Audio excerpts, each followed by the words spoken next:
মুরাদনগরে মাদক বিরোধী ফুটবল টুর্নামেন্টের জমকালো উদ্বোধন, হাজারো দর্শকের উপচে পড়া ভিড়।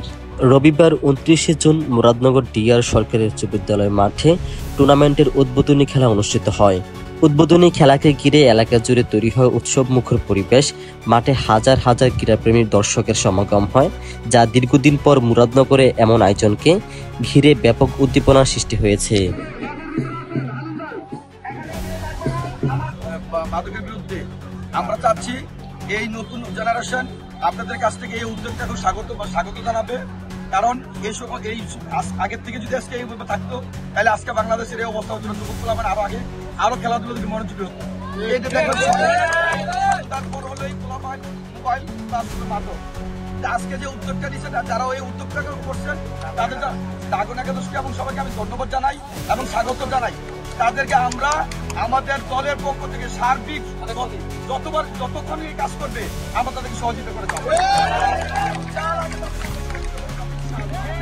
অনুষ্ঠানে প্রধান অতিথি হিসেবে খেলাটি উদ্বোধন করেন মুরাদনগর উপজেলা বিএনপির সিনিয়র যুগ্ম আহ্বায়ক মাসুদ রানা।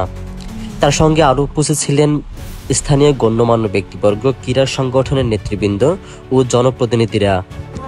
মাদক বিরোধী আমরা মাদককে না বলবো আর খেলাকে হ্যাঁ বলে আমরা শুরু করতে যাচ্ছি। সবাইকে ধন্যবাদ। এই বলে আমার বক্তব্য শেষ করছি। বক্তব্যে অতিথিরা বলেন, মাদক মুক্ত সমাজ গঠনে ক্রীড়া একটি শক্তিশালী মাধ্যম। এমন আয়োজন তরুণদের সুস্থ মানসিকতা ও শরীরচর্চায় উদ্বুদ্ধ করবে। মাদক ছাড়াও নতুন জীবন গড়ো, এই স্লোগানে আমরা এগিয়ে যেতে চাই।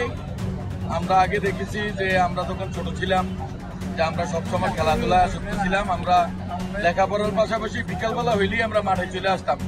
আয়োজক কমিটির সদস্যরা জানান, এই টুর্নামেন্ট শুধু একটি খেলার আয়োজনই নয়, এটি মাদকের বিরুদ্ধে একটি সচেতনতা আন্দোলন। কুমিল্লা প্রতিনিধি অনিক চৌধুরী।